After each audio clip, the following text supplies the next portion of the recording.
Hola, ¿qué tal? Buenos días, buenas tardes. Soy Roberto de Apapachos al Alma y les damos la bienvenida a otro episodio de este espacio que denominamos Creando Apapachos, un lugar donde platicamos con gente que nos enseña diferentes formas de apapachar el alma a través de la cultura, el arte, el autoconocimiento y el desarrollo humano en general. En esta ocasión tenemos el gusto de platicar con Daniel Crivellari. Él es profesor catedrático de literatura española en la Universidad de Salerno, en Italia, y es creador del proyecto en redes sociales Literaturas en Español, que ha empleado las herramientas que dan estas redes con el objetivo de fomentar la lectura y el conocimiento de la literatura escrita en español con un lenguaje directo pero científicamente fidedigno. El proyecto de Daniel obtuvo en 2022 un reconocimiento a los mejores educadores digitales en España, y algunas de sus publicaciones además se han exhibido en la Casa Museo Lope de Vega en Madrid. Vamos a ver si ahora podemos conectar.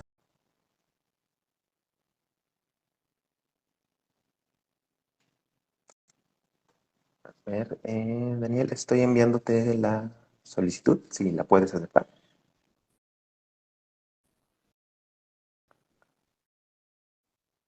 Hola Roberto, Hola ¿me Daniel, ¿qué oyes? tal? ¿Qué tal? Te escucho, Bien. te escucho. ¿Tú me escuchas bien? ¿Sí? ¿Me oyes bien? Mira, verás que te escucho, pero no te veo.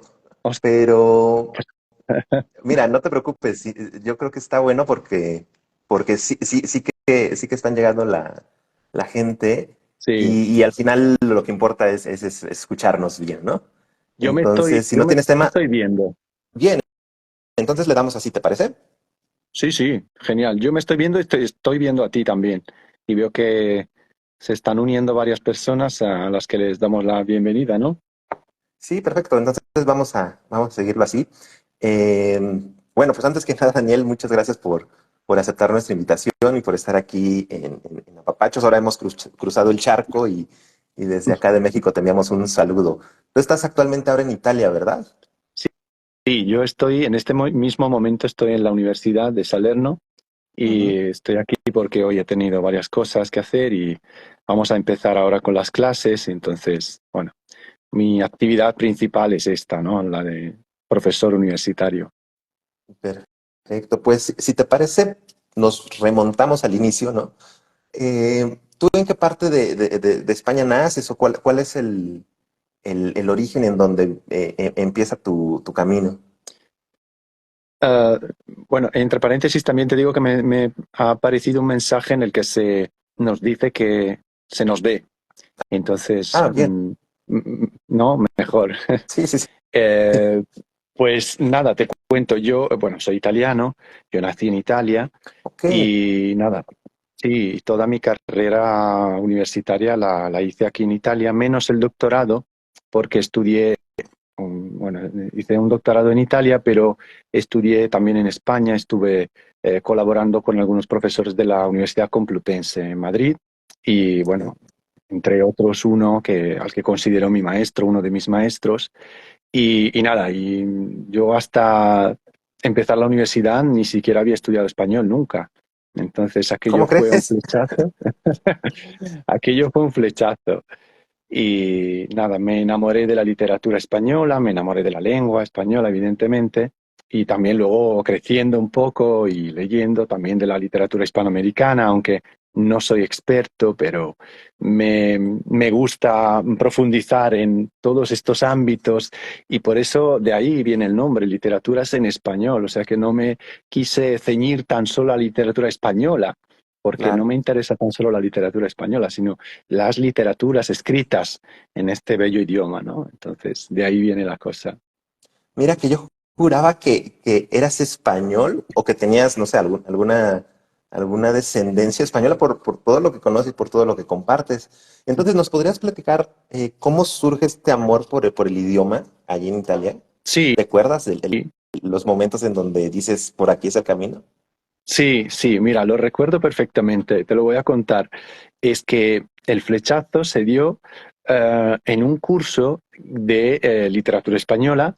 Estaba yo en segundo de carrera de la universidad Y recuerdo que por aquel entonces los cursos en Italia, perdón, todavía se hacían, eran como cursos monográficos, es decir, que eran unos cursos de 60, 70 horas, Ujú. eh, solo exclusivamente sobre un autor o una obra.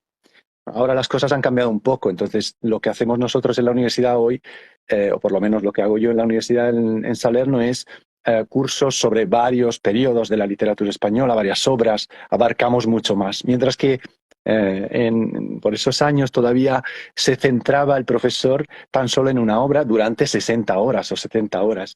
Wow. Y, y recuerdo, sí, eran como cursos muy, muy especializados, muy profundizados sobre una obra y también muy profundos. Y recuerdo la sorpresa cuando nos dijeron que ese año estudiaríamos el Lazarillo de Tormes. Okay. Entonces la sorpresa vino cuando fui a comprar, porque todavía se adquirían los libros, no existían los PDFs y bueno, éramos más analógicos todavía, ¿no? Y entonces fui y compré el Lazarillo de Tormes en la edición clásica de Francisco Rico, la editorial Cátedra, y recuerdo la sorpresa al abrir esta obrilla y ver que eran, bueno, como unas 40 páginas o 35 páginas del texto. Y pensé, pero ¿qué vamos a decir sobre esta obra en 60 horas? ¿Cómo vamos a, ¿no? a poder encontrar tanto que decir sobre esa obra? Y finalmente luego entendí y ese fue el momento del flechazo, porque fue un curso maravilloso de otro profesor al que considero yo mi maestro, profesor de la Universidad de Trento, en este caso, en Italia también. Y recuerdo esas clases maravillosas en las que este profesor nos explicó, nos abrió mundos enteros sobre el Lazarillo de Tormes, que como sabes es una obra bastante breve, en pocas Ujú. páginas, y sin embargo aspectos ecdóticos, filológicos, de crítica literaria, lingüísticos, culturales, sociales, pues es que había de todo. Y bueno, claro, luego uno entiende por qué ciertas obras han entrado en el canon y otras igual todavía no lo han conseguido, pero vamos, que aquello fue, ¿sabes? Un momento importante en mi carrera, cuando dije, "Buah, tanto me ha gustado y tanto se puede profundizar también en el conocimiento Claro. de una obra". Y en esto me gustaría abordar un poco, porque tú empiezas estudiando música, ¿cierto? En el conservatorio. ¿Cómo lo sabías? Bueno, hicimos la tarea. Sí, sí.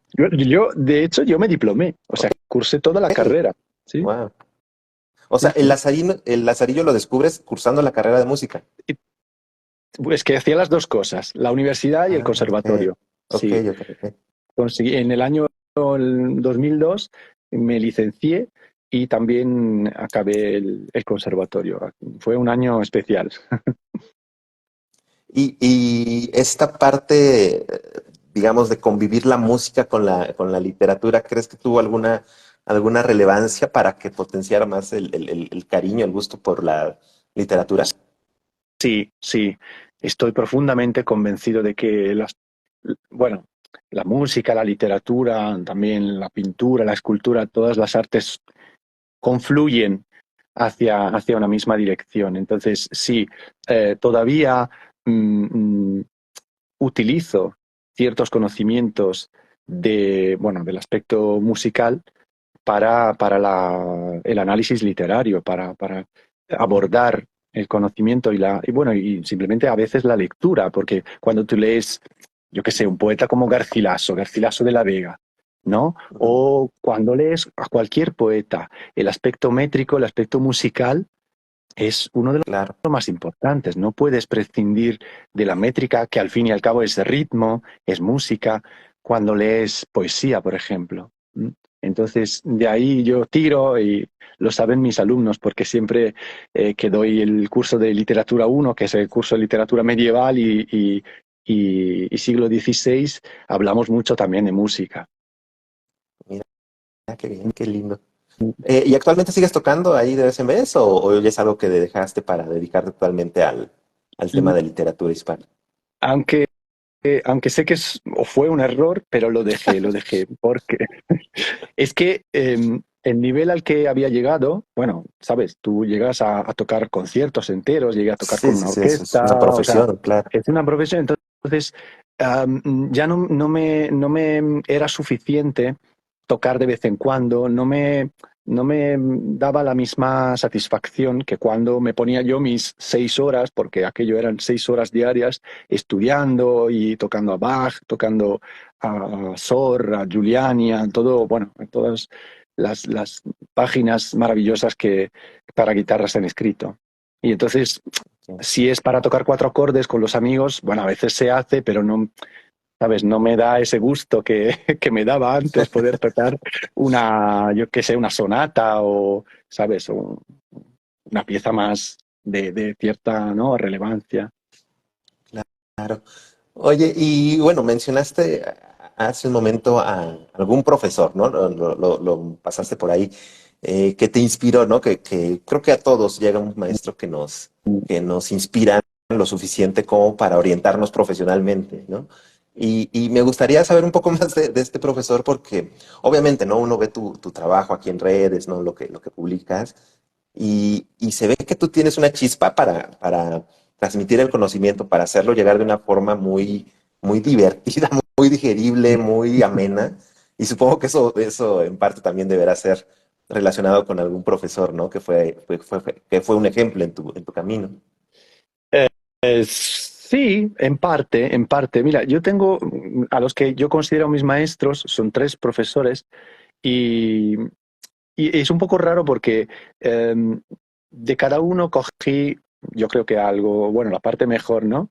Claro. Ellos son personas maravillosas, pero cada uno tiene algo. Entonces, uno es un profesor de filología alemana, que Ok. nada tiene que ver con mis estudios, o que poco tuvo que ver con mis estudios. Yo también di un examen de filología alemana, pero no me ocupé de eso. Sin embargo, es uno de mis mejores amigos todavía y es una persona que me ha enseñado eh, cómo observar críticamente las cosas, sobre todo los textos. ¿M? Y me dio esa parte un poco más filológica, de sensibilidad filológica. Luego, el profesor ese del curso sobre Lazarillo de Tormes, que ha sido mi profesor, el director de mi tesis, y de él mm, aprendí el análisis más literario de las cosas. Ok. Profundizar en el texto, eh, levantando y desvelando todas las capas del texto, que esto también se lo digo mucho a mis alumnos, que tiene muchísimas capas, cada texto tiene muchísimas capas. Si no las vemos es porque no tenemos las herramientas, pero es que las hay, sobre todo los textos buenos, vamos. Y Claro. luego, el tercero es un profesor de la Universidad Complutense que, bueno, al que yo veo no muy a menudo, pero al que considero como uno de mis mejores amigos y que me enseñó a esto que tú dices, a transmitir el conocimiento. Yo con él me tomaba unas cañas, básicamente en Madrid, o sea que tampoco teníamos encuentros de trabajo, de estudio, eran más como encuentros, ¿sabes?, amenos y, y nos tomábamos unas cañas y nos tirábamos ahí las horas hablando y lo que aprendí de él es que a veces no necesariamente las cosas se tienen que explicar, las cosas difíciles no necesariamente se tienen que explicar de manera difícil. O sea que todo Claro. lo que, ¿no? Esto depende mucho de tu capacidad. De ahora en las universidades, no sé si esto también será así en México o en Sudamérica, pero en Europa es así. En las universidades se habla mucho de diseminación, de transmitir el conocimiento también fuera de la universidad. Y Sí, entonces, total. ¿sabes? Es muy importante y por eso yo también abrí la cuenta y monté todo este teatro, digamos, ¿no? De la difusión de la literatura de manera a veces un poco divertida, pero no siempre, ¿eh? De eso también quiero hablar luego, que no todo tiene que ser divertido y por ahí yo voy. Es como un anzuelo que yo lanzo a veces a los usuarios de mírate este meme y bueno, igual te ríes, pero luego puedes descubrir que detrás hay más, ¿no? Entonces, tirando un poco de ahí y de este tercer profesor aprendí, yo creo haber aprendido un poco esta transmisión fácil, entre comillas, de contenidos que no siempre o no necesariamente tienen que ser fáciles. Claro. Y bueno, ya que nos vamos abordando ya el tema, ¿nos puedes contar entonces cómo te aventuras?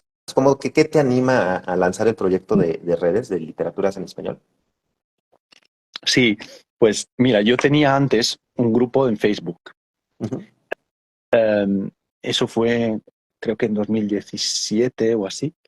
Abrí un grupo de Facebook y para cerrado, un grupo cerrado para los estudiantes de mis cursos, porque a veces colgaba por ahí textos o enlaces, porque también en la red se encuentra mucho material de calidad. ¿M? Hay muchos sitios, muchas páginas que son muy buenas y sitios institucionales, como sabes, ¿no? En la vertiente literaria puedes encontrarte en la Biblioteca Virtual Miguel de Cervantes o en el sitio de la Real Academia Española o, sabes, contenido de altísima calidad y en línea. Entonces yo abrí ese grupo en Facebook y bueno, de repente eran como unos 1000 estudiantes ahí y veía que se trataba de o sea, las redes sociales podían ser una herramienta, podían ser un instrumento. Y entonces um, me puse a reflexionar un poco y vi que si quería llegar a usuarios más o menos jóvenes, digamos de entre 18 a 35, 40 años, no podía seguir utilizando Facebook, porque como sabes, ahora ya Sí. Facebook es, ¿no?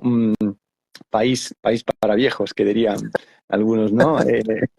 Entonces di el salto y abrí una cuenta en Instagram, pero le quise dar un vuelco, le quise dar otra forma y me sorprendió mucho cuando me abrí antes una cuenta privada en Instagram, me sorprendió mucho eh, eh, la escasez de cuentas literarias y sobre todo de cuentas que hablaran de la literatura en español o la literatura española. Sí. Cuentas hay muchas de literatura, pero se trata de la literatura como, bueno, algo más general y sobre todo no veía yo, igual soy un poco presumido, pero no veía yo ese toque científico del que tú hablabas en la presentación, no veía yo ese acercamiento um, eh, Ese rigor, fidedigno, que decían, rigor ese científico, ¿no? rigor científico que yo creo que la literatura necesita, necesita. Y entonces, seguro que tú también habrás visto, ¿no? Que, bueno, cualquier persona en las redes sociales puede colgar, por ejemplo, un poema, y eso está muy bien, y eso está muy bien. ¿Eh? Tampoco quiero hacerme yo el clasista y decir que tan solo algunas personas, no, todo el mundo puede expresar, y es lo bonito de la literatura, es lo bonito de la escritura, todo el mundo puede expresar sus sentimientos, sus emociones, pero no todo es literatura. Entonces, claro, como yo veía que una de las partes, de las muchas partes de mi trabajo es la de editor, es la Sí. de estudioso que se pasa las horas y a veces los días y a veces las semanas intentando reconstruir la voluntad original del autor. Bueno, un autor igual del 600 o del 800, un autor que todavía no está vivo, pero tú te pasas las horas intentando ver qué habrá querido decir y cuál es, ¿no? Tu trabajo de arqueólogo textual para devolverle a la comunidad el texto. Entonces, ver que cada uno podía lanzar por ahí unos versos y decir que eran de Cervantes o que eran de Lope de Vega me dolía bastante. Entonces, quise remangarme y decir, bueno, vamos a intentar hacerlo bien, ¿no? De la mejor manera posible. Muy bien. Antes de abordar como ya ciertos temas, ¿no? Que son constantes ahí en las publicaciones que manejas en redes, me gustaría tocar un poco otra área, ¿no? Que vimos que tú también trabajas y que nos hablaras de ellos, ¿no? Porque por lo menos yo no conozco casi nada sobre las literaturas comparadas. Mm. Bueno, esa es otra asignatura en las universidades, ¿no? Las literaturas Ujú. comparadas son, bueno, una asignatura en la que se estudian las literaturas de manera comparada. Y es muy interesante ver cómo a veces en épocas lejanas y entre sí, y entre autores que ni se vieron, ni se hablaron, ni se conocieron, surgieron a veces unas mismas ideas, unos mismos temas, eh, por no decir casi a veces unas mismas obras. Y entonces, lo que intento hacer yo, aunque no pueda hablarse específicamente de literaturas comparadas, pero en mi cuenta y desde mi enfoque es eh, eh, cotejar las ideas que han ido surgiendo a lo largo de los siglos en las literaturas escritas en español. Y a ver si puede haber ciertas constantes, si puede haber ciertos temas que, por ejemplo, tratan algunos autores en ciertas épocas y luego otros en otras épocas o en otros países. Y siempre me ha gustado bastante aquello de buscar no solo las diferencias, sino también las analogías entre las cosas y que las personas puedan ir descubriendo un poco eh, eh, esos temas, que puedan ir descubriendo mm, si ha habido a lo largo de los siglos ideas que se han ido difundiendo o se han ido repitiendo a veces, porque creo que esto nos enseña mucho acerca de nosotros ahora. Um, Me explico. Sí, Si sí, sí. pensamos en un tema muy manido, como el trillado, como lo es el amor, por ejemplo, pues a cada uno se le habrán ocurrido de repente unos versos sobre el amor o una idea sobre el amor. Bueno, y eso está muy bien, pero si sabes que esto antes lo han dicho muchos poetas y lo han explicado muy bien y lo han escrito muchos escritores, pues tienes otras perspectivas sobre lo que te está pasando a ti. Entonces, saber lo que hay detrás y poder cotejar, poder comparar lo que ha pasado a otras personas. Los escritores y las escritoras, al fin y al cabo, eran personas como nosotros.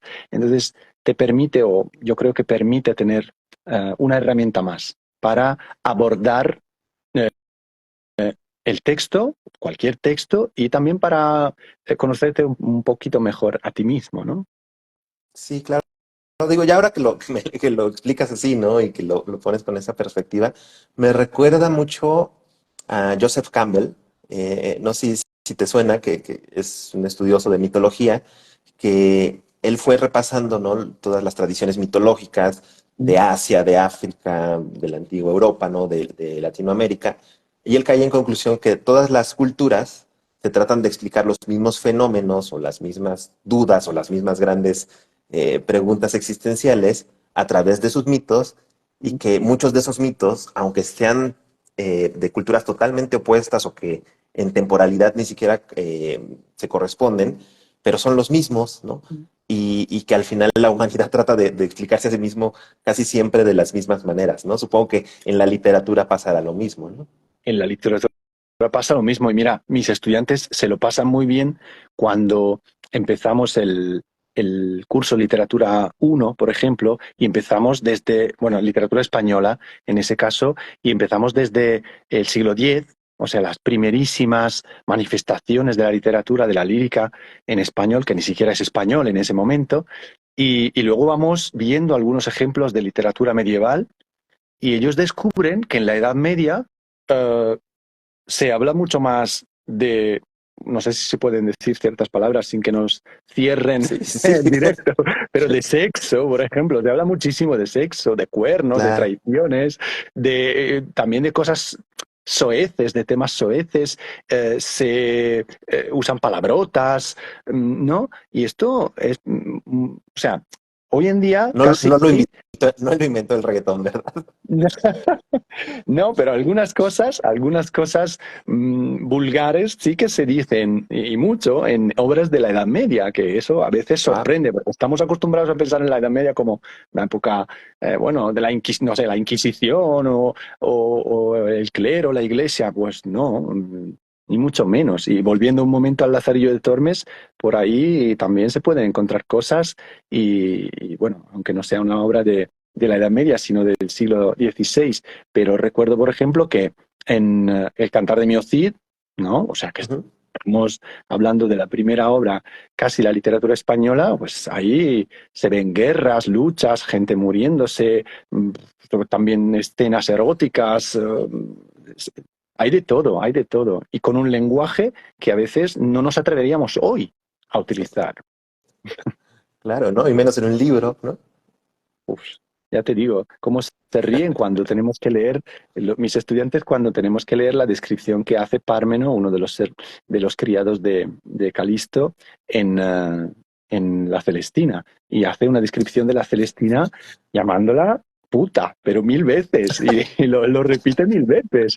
Y claro, y la gente se ríe mucho, pero es así. Mm. Muy bien, mira, aquí ya hay un partidario del Cid, ¿no? Sí, este es un Saez AJ. colega, este es Adrián. Adrián Sáez es un colega de la Universidad de Venecia, trabaja en la Universidad de Venecia. Le mandamos Buenísimo. un saludo. Pues bueno, ahora vámonos metiendo ya un poquito en materia, porque quiero aprovechar para que nos platiques pues, del siglo de oro, ¿no? De los grandes autores que surgieron en esta época. Eh, y si tú me pudieras tratar de explicar, ¿no? Claro, en este lenguaje simple, ¿no? Y tal vez para gente que no esté tan, tan familiarizada, ¿no? Con el tema de la literatura de clásicos, ¿no? Y clásicos españoles. eh, ¿Qué pasó en el siglo de oro, ¿no? ¿Y por qué se le terminó llamando así? Uf, bueno, Buena no sé pregunta. cuántas horas tenemos, Roberto. Pero es que, bueno, lo vamos a reducir, ¿eh? Lo Sí, vamos a sí, sí, reducir. sí, sí, total. Y entonces lo vamos a simplificar también un poco, evidentemente. Pero aprovecho para decir esto.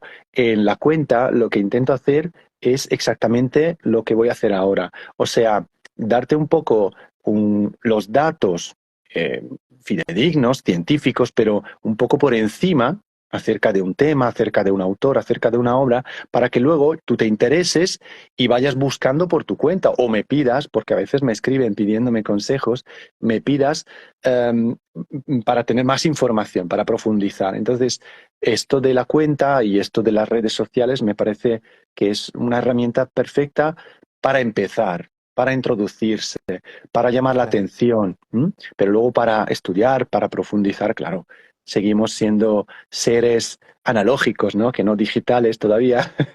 Entonces, no, no. La paradoja de mi cuenta de Instagram es que yo pretendo o intento hacer que la gente, los usuarios, se desconecten, ¿no? Paradójicamente, aunque estén conectados, pero que luego vayan al libro o vayan Sí, a total. la información. Entonces, no, eso es una paradoja, pero me gusta mucho. Y nada, el siglo de oro, pues se llama así porque fue una de las épocas con más esplendor en la literatura española de todos los tiempos. Y nunca más, ni antes ni después, ha vuelto a haber tal concentración de autores tan mm, épicos y tan buenos en la literatura. Si consideramos de una manera un poco más abierta este nombre, estaríamos hablando de los siglos XVI y XVII, entonces 500 y 600, Renacimiento y Barroco. Mientras que de una manera más estricta, el siglo de oro sería desde 1580 más o menos hasta 1681, la muerte de Calderón de la Barca. Pero vamos, que sí. Sí, no, no, no, continúa, Ah, por no, favor. perdón. Y decía, bueno, es que como llega un poco más tarde el sonido, entonces pensaba que tenías Ujú. que añadir algo.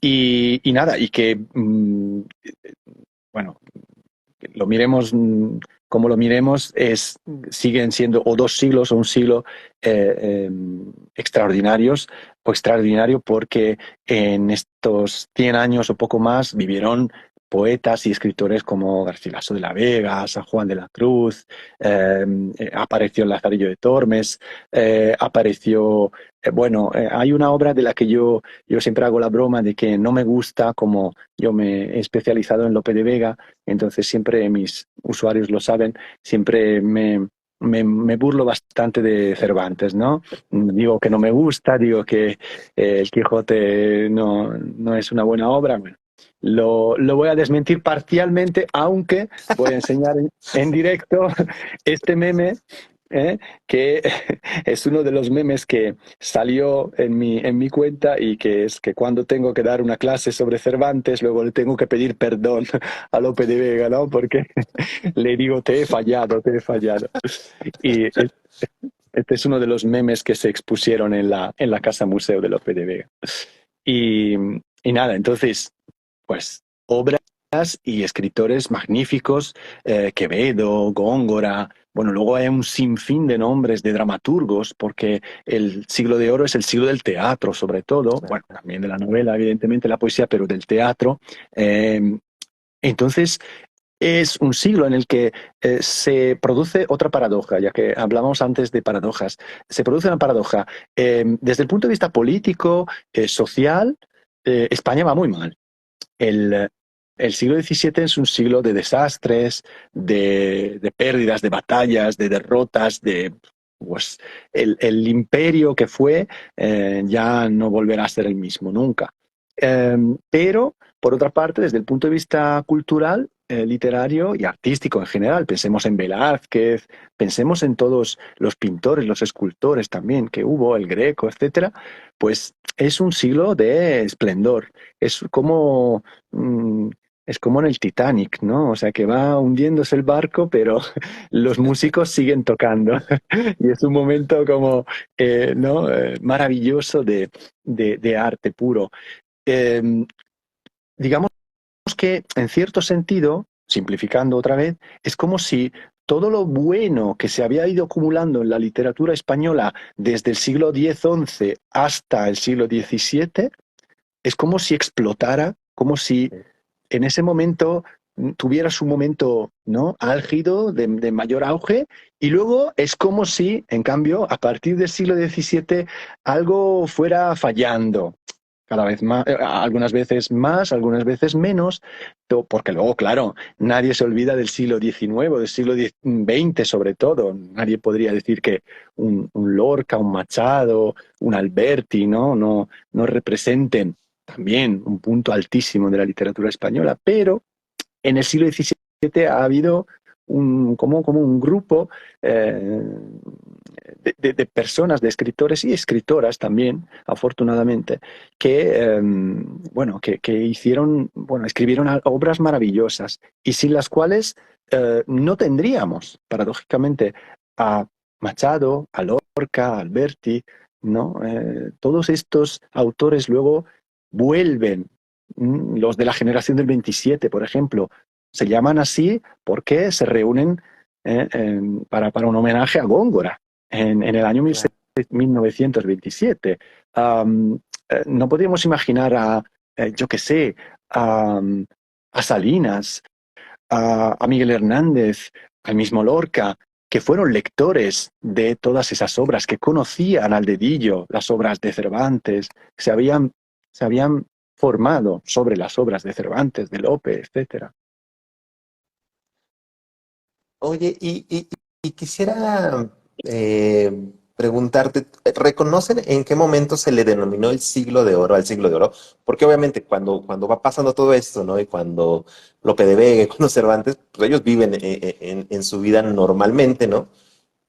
Pero supongo que posteriormente fue que se reconoció que lo que hubo ahí fue algo impresionante, ¿no? Y ya se le puso ese nombre. Sí, fue un poco más adelante, como a veces pasa, y eh, le debemos esta denominación a los románticos. Ahora no te sabría decir con exactitud quién fue, quién acuñó este término, y es un suspenso para mí porque debería saberlo, pero en este momento no se me ocurre, pero se debe a los románticos, o sea que Sí. llegamos al siglo XIX y sobre todo le debemos a los alemanes, a algunos críticos y estudiosos y escritores alemanes que se dieron cuenta de todo lo bueno que había producido España en el siglo XVII desde el punto de vista cultural y literario. Sí.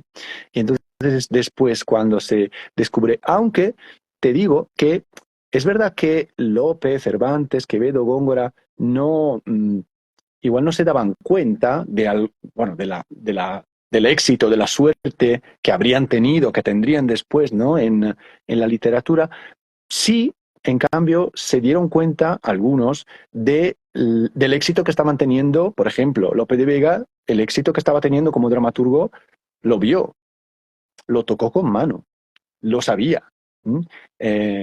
Siempre recuerdo que la Inquisición tuvo que prohibir en el siglo XVII que se dijera una oración que era creo el credo, creo en Lope Todopoderoso, porque claro, se había difundido, sí, sí, una oración en la que se había cambiado, ¿no? Con Lope de Vega y había gente, o sea, Lope de Vega era un poco como un Justin Bieber de hoy, ¿no? O sea, un famoso al que la gente reconocía, además mujeriego, o sea, que tiene varios puntos de contacto, digamos, con los famosos de ahora. Y en cierto sentido, algunos, en ciertos ámbitos, sí se dieron cuenta de su éxito. Muy bien. Hablando de estos famosos, ¿no? De estas grandes rockstars, ¿no? Del siglo de oro, pues es famoso el tema de las disputas, ¿no? De las rivalidades que había entre Lope de Vega, ¿no? Y Cervantes, entre Góngora Quevedo.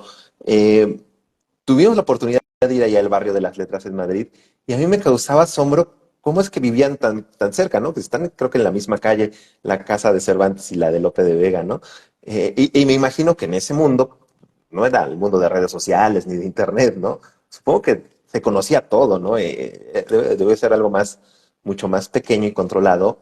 Y eso debe estar lleno de chismes y de rumores, ¿no? Y de ideas y de, no sé, de copiarse inclusive algunas estructuras o formas, ¿no? Sí. ¿Cómo tú visualizas esas rivalidades, esos piques que había entre ellos? Mira, el siglo de oro está lleno de pullas, está lleno de chismes, está lleno de chistes también.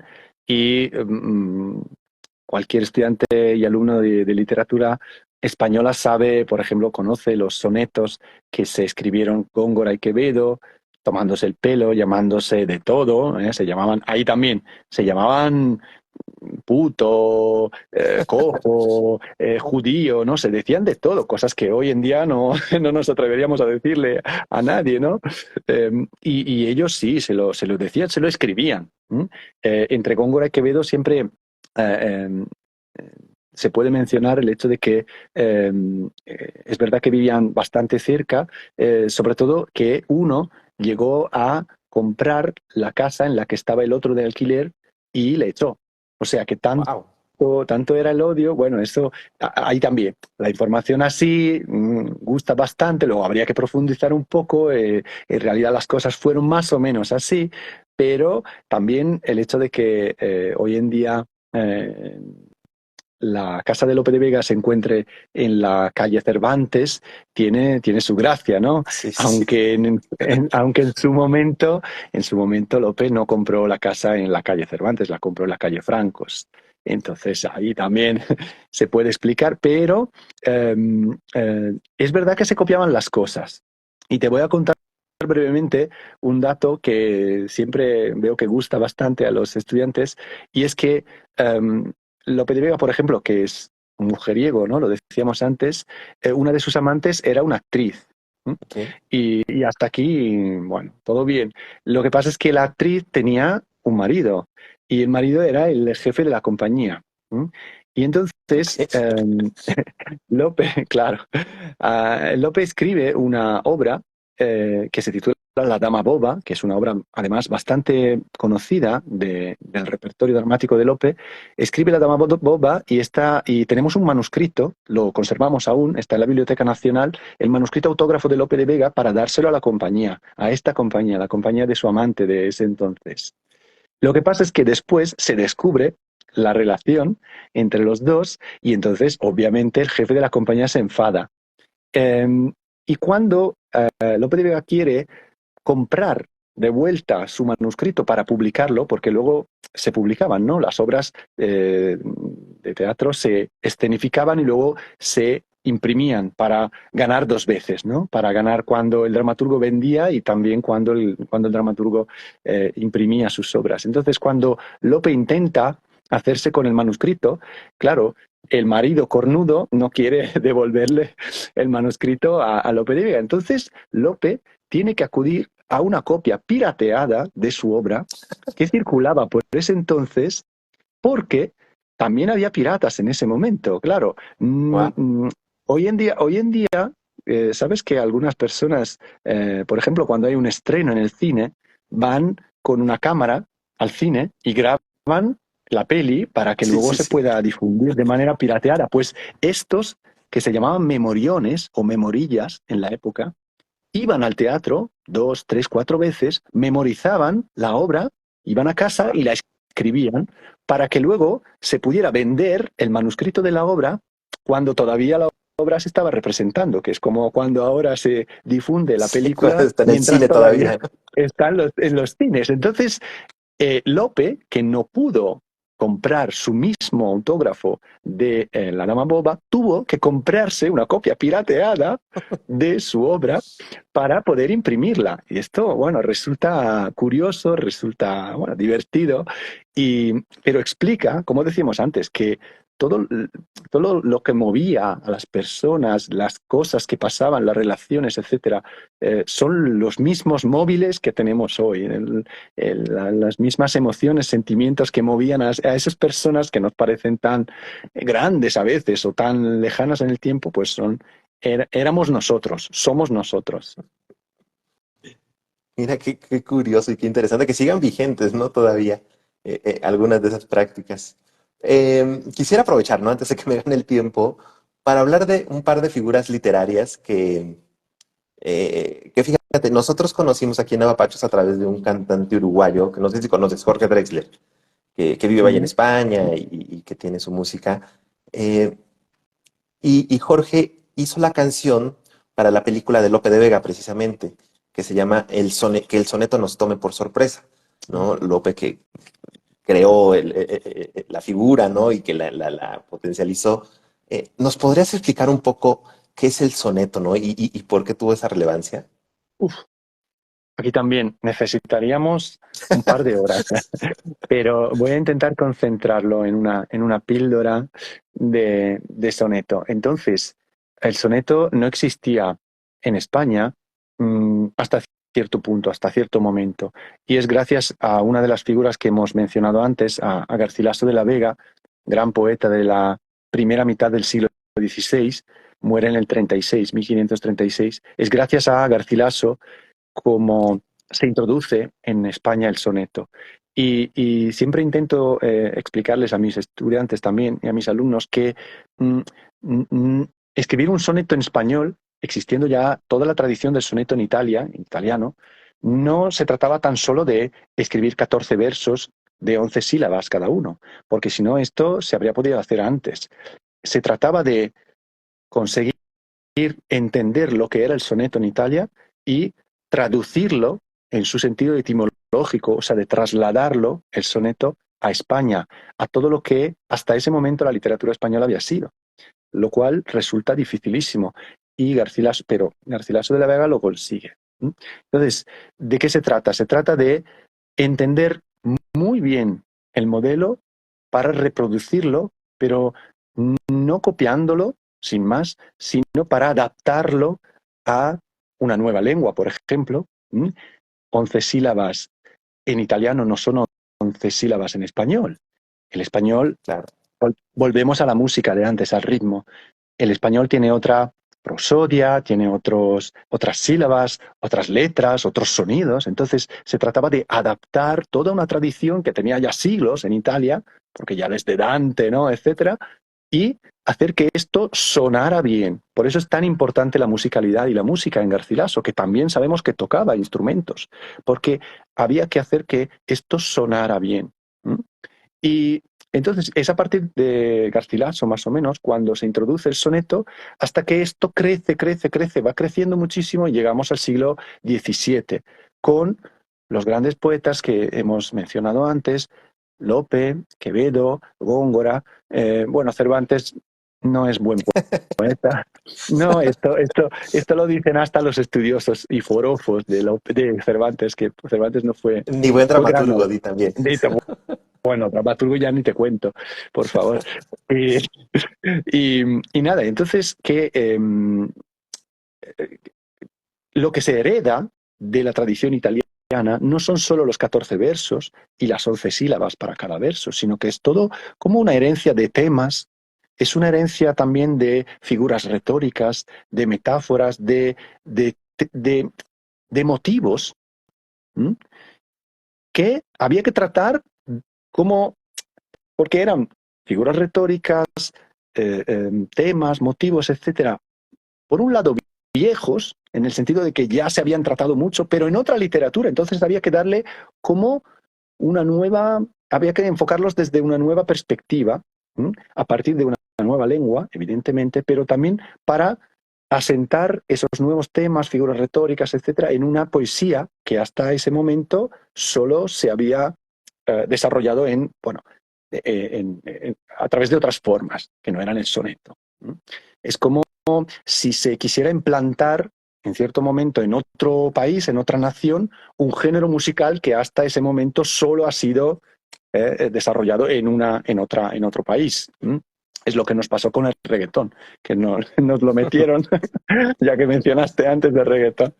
Bueno, no, fuera de bromas. Es que se trataba de adquirir esa sensibilidad, ¿te imaginas? La sensibilidad de un soneto de Petrarca, de Dante, ¿m? Y hacerlo tuyo como poeta, pues es una herencia pesadísima. Había que medirse con una tradición, la italiana, pues increíble hasta ese momento.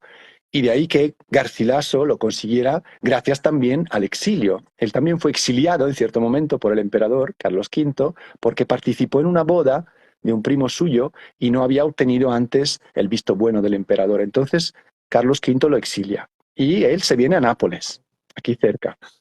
Y pasa 2 o 3 años en Nápoles donde lee muchísimo, conoce a poetas de ese entonces y entonces ahí es donde desarrolla. Bueno, no solo gracias a eso, evidentemente Garcilaso habría sido Garcilaso siempre, pero eso lo ayuda muchísimo en desarrollar esta nueva perspectiva y esta nueva sensibilidad.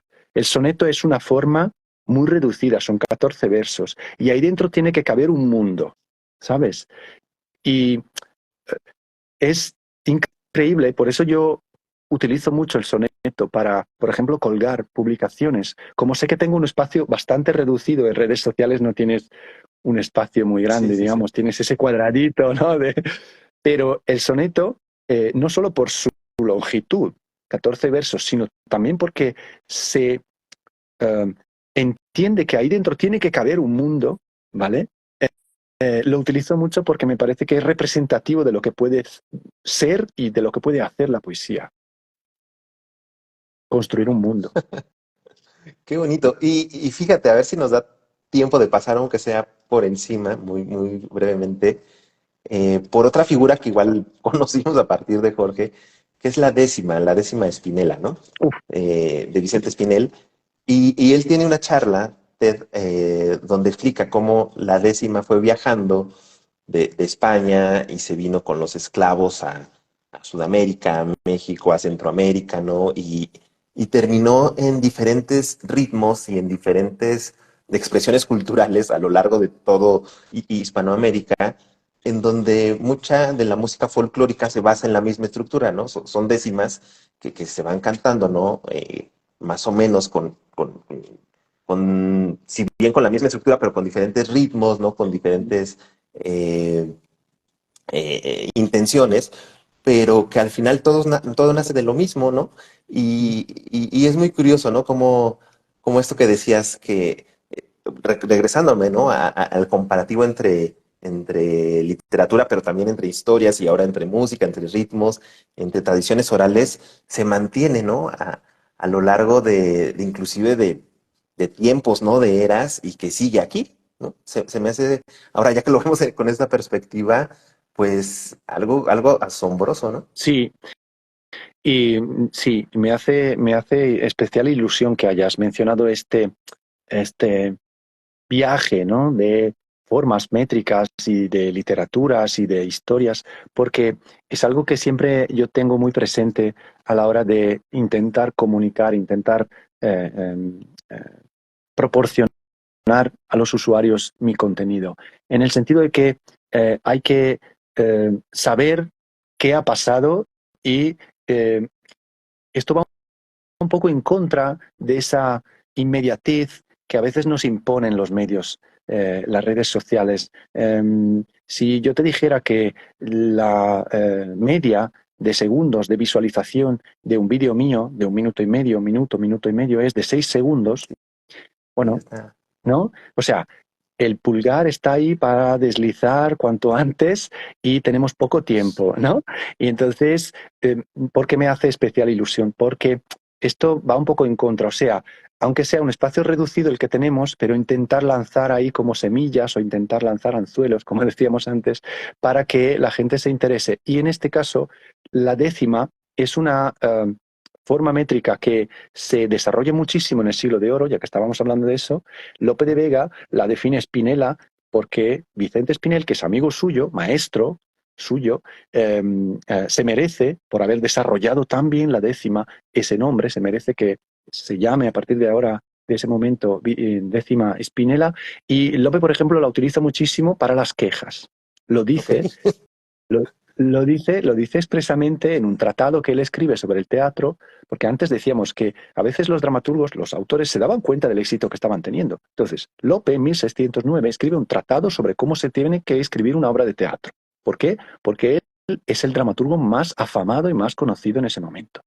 Entonces, como lo sabe, le piden que escriba el decálogo, o sea, dinos cuál es la receta. Y él lo hace. Y entre varias cosas, escribe cuáles son las estrofas que hay que utilizar. Bueno, es una especie de listado así que hace, no hay que tomárselo demasiado al pie de la letra, pero dice que las décimas son buenas para las quejas, por ejemplo. Y realmente si vamos a ver en sus obras, muchas veces cuando hay una queja, una persona tiene que expresar un momento de queja, lo hace en décimas. ¿Mm?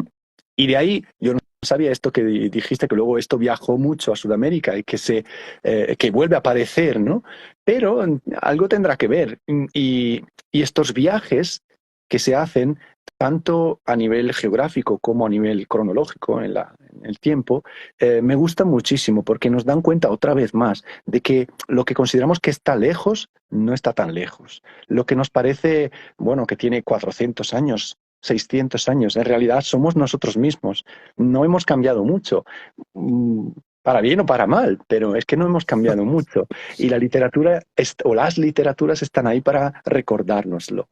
Y añado un dato más, que es, también siempre lo digo, y tiene que ver con la literatura también de Sudamérica, el romance antiguo, que es otra estrofa, ya que hemos mencionado soneto y décima, ahora mencionemos también el romance. El romance es un tipo de estrofa y un tipo también de composición poética que viaja a lo largo de los siglos. Y siempre les enseño a mis estudiantes cuando estudiamos el romance del Conde Arnaldos, ¿quién hubiese tal ventura sobre las aguas de mar como hubo el Conde Arnaldos la mañana de San Juan? Es uno de los romances más conocidos de la literatura y de la tradición española, ¿vale? Pues si vamos buscando bien en uno de esos bancos de datos científicos que también mencionamos antes, que están en línea, descubrimos que hay muchas variantes de este romance que hoy en día se siguen cantando en Cuba, en México, en Argentina, en Uruguay. Gente que no sabe nada igual de la literatura española del siglo XVII y que sin saberlo sigue cantando una canción que tiene al menos 400, cuando no 600 años.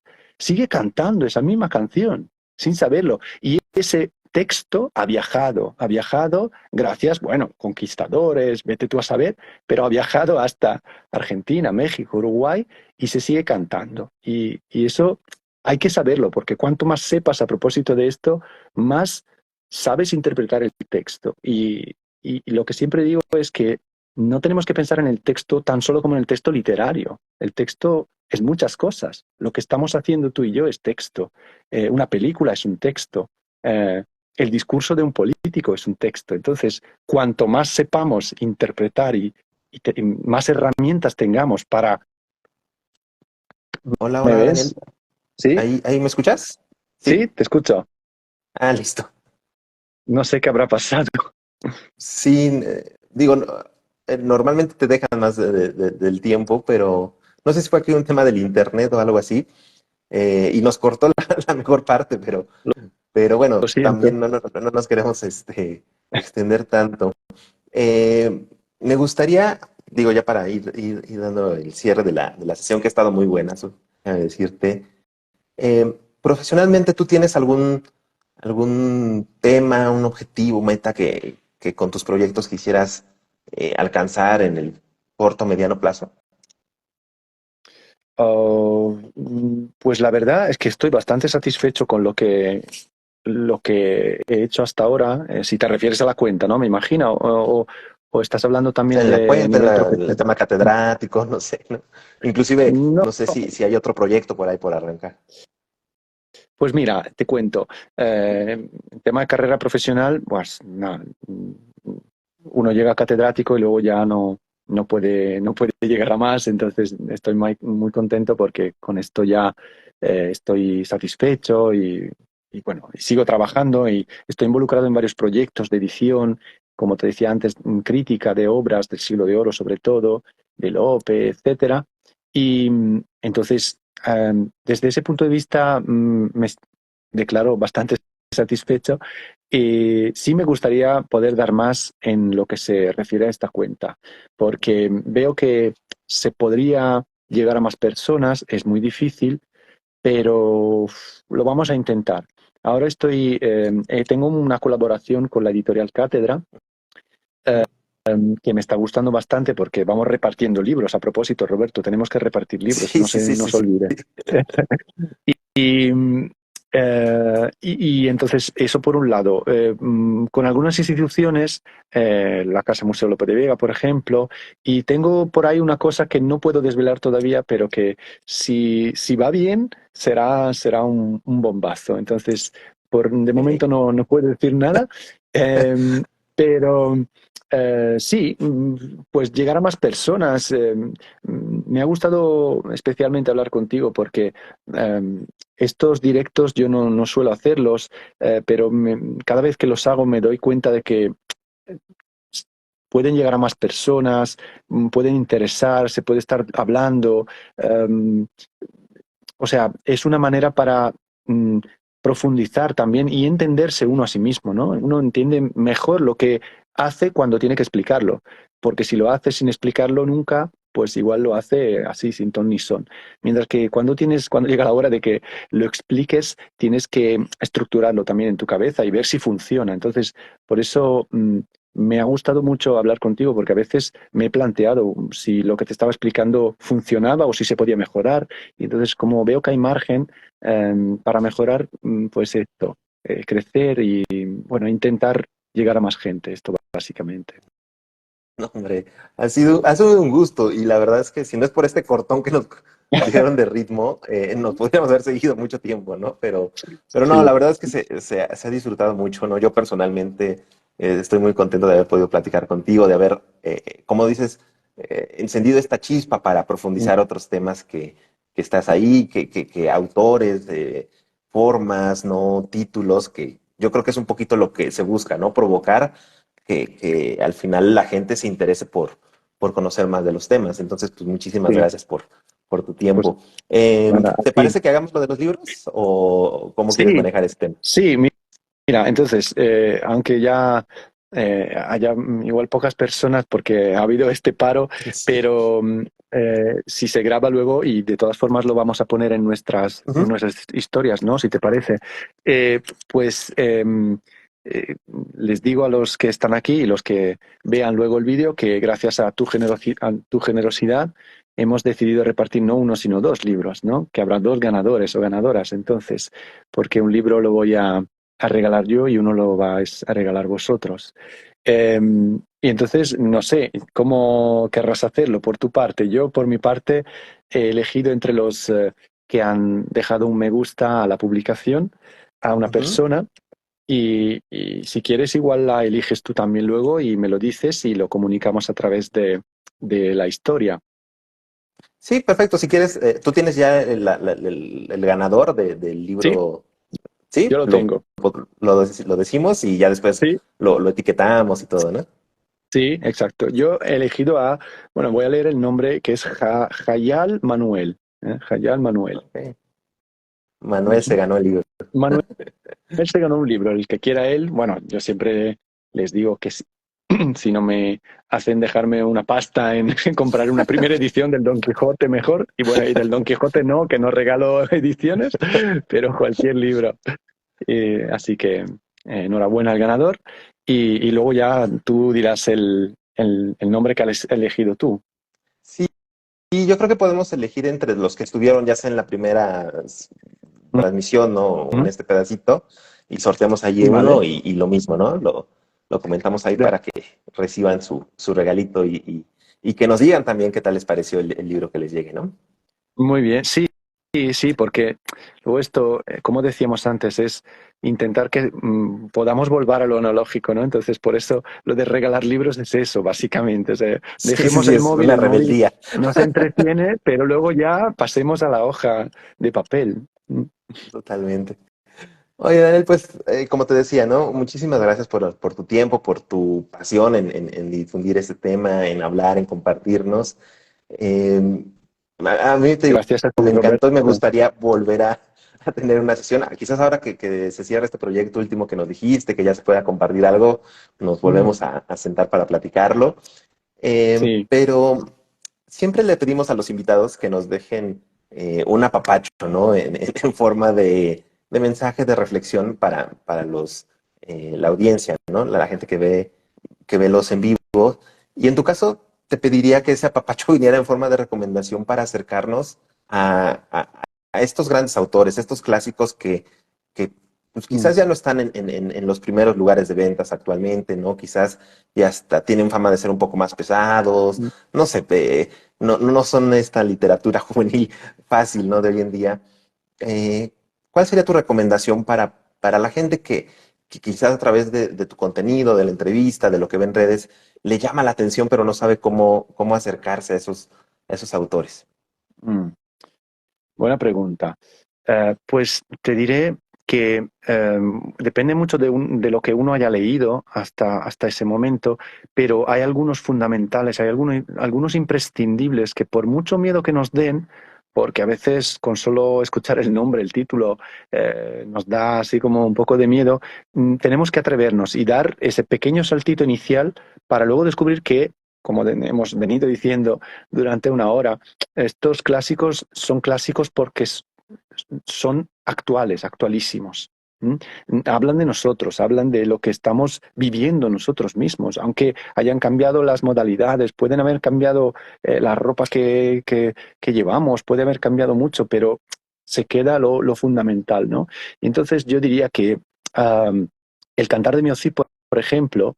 hay varias ediciones buenas que son ediciones didácticas, que tienen una guía de lectura o selección de fragmentos del Cantar de mi Cid.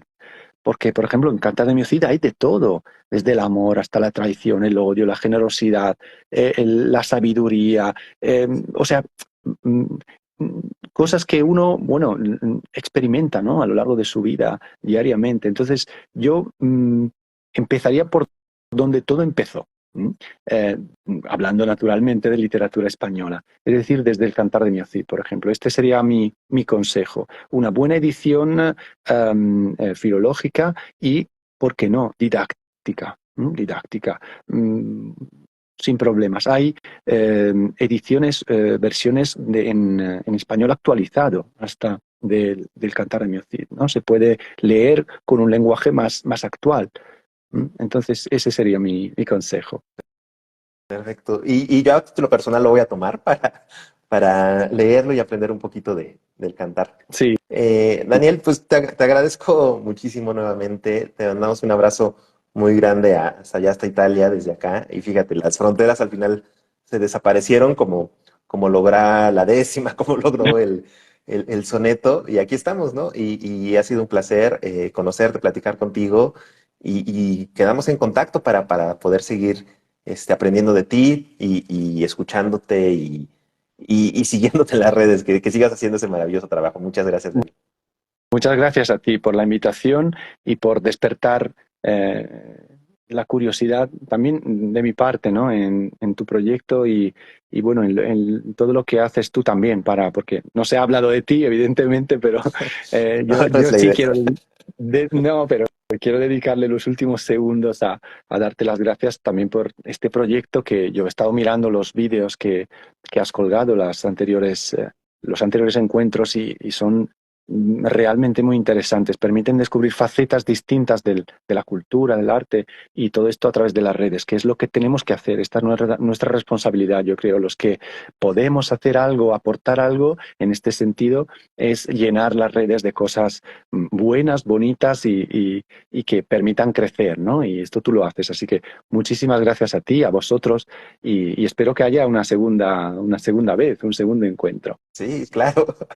Bueno, Daniel, te mandamos un abrazo. Buenas Bueno, tardes, buenas noches hasta allá. un abrazo. Gracias a todos y a todas. Bye Chao. bye.